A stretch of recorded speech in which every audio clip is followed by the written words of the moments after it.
Reading comprehension is essential for your verbal score. 14 out of 23 questions, or 60%, are reading comprehension questions. So if you cannot do well on reading comprehension, you will not do well on the verbal section and limit your overall GMAT score. But people often struggle with the reading comprehension. Now, why is that? Well, if you've spent more than 20 hours on reading comprehension and your score has not improved, you should stop. You're doing it wrong. The 3 reasons your reading comprehension is not improving is because 1, well, the student hasn't taken the time to learn how reading comprehension question types work and has not done enough analysis of their mistakes. 2, the student doesn't understand how to read and process the passages and is reading as though the passages were just fact. And 3, the student isn't yet good enough at reading and understanding professionally written English. Notice that none of these 3 things is going to be fixable by a greater volume of practice problems. If any of these 3 things is going on, additional practice problems won't fix the problem. In fact, additional practice is just going to cement the problem. Practice doesn't make perfect.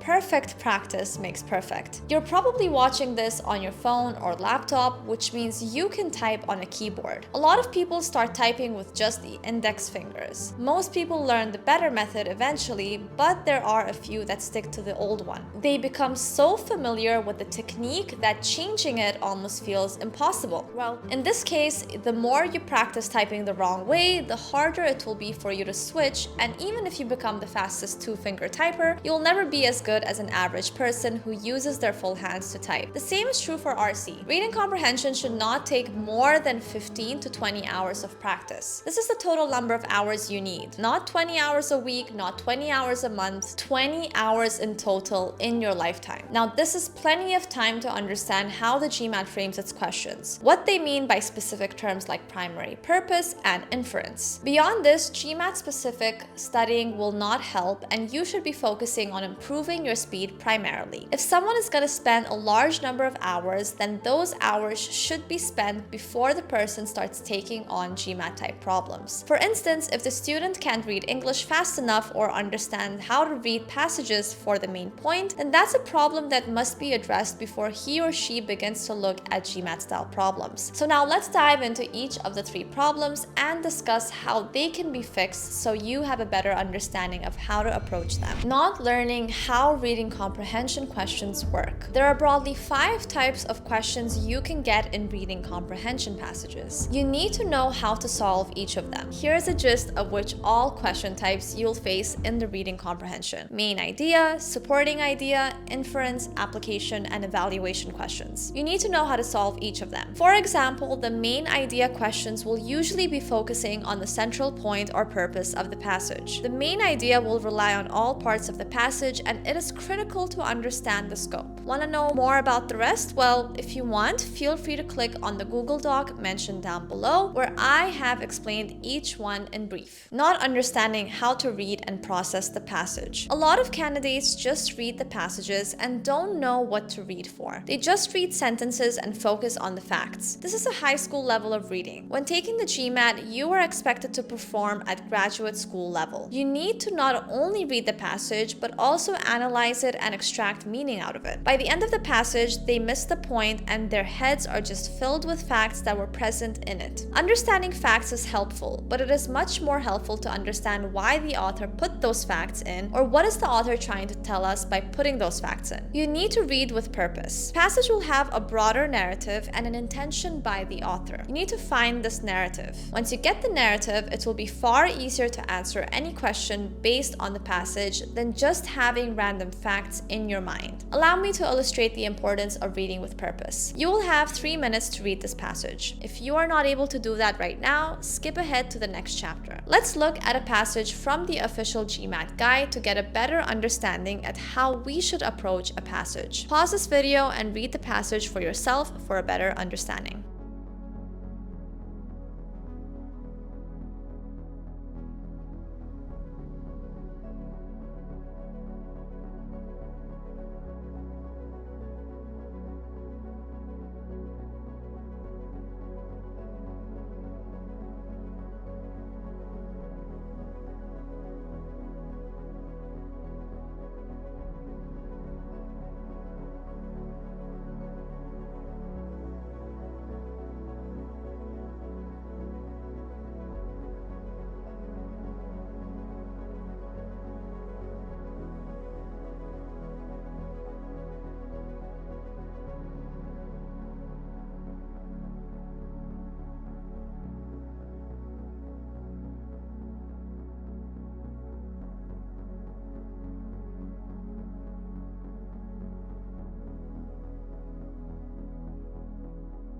This question wants us to look at why the passage was written.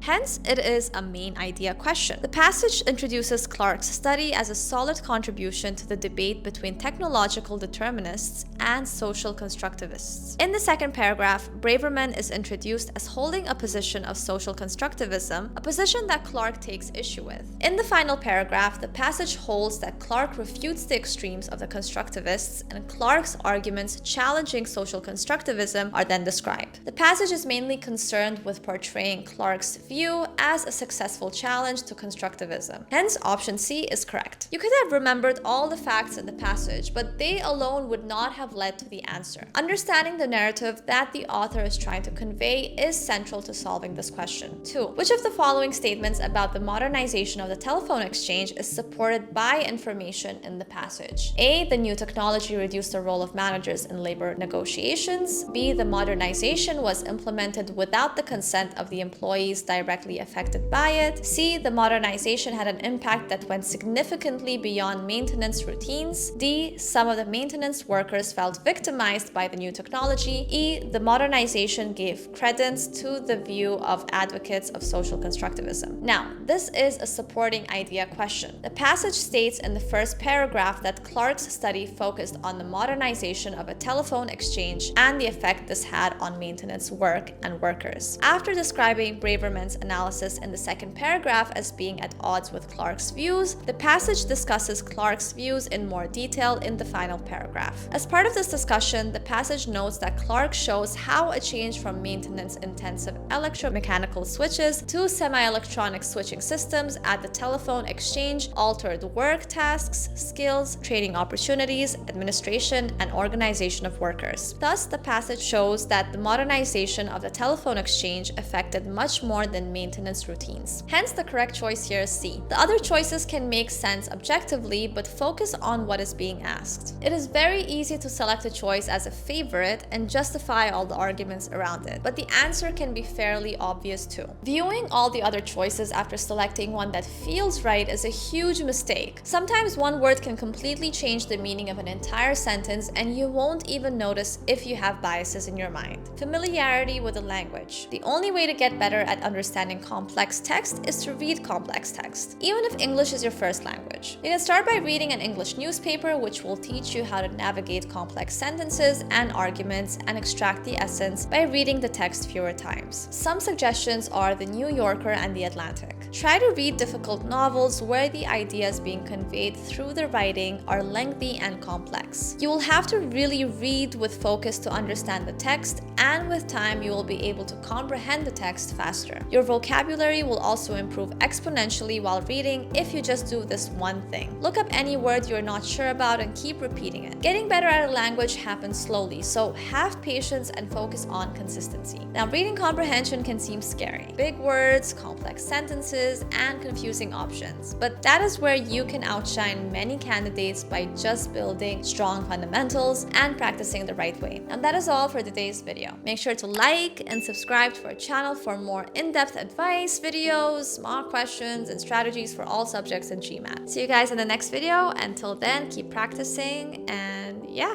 get a high score. See you guys. Bye.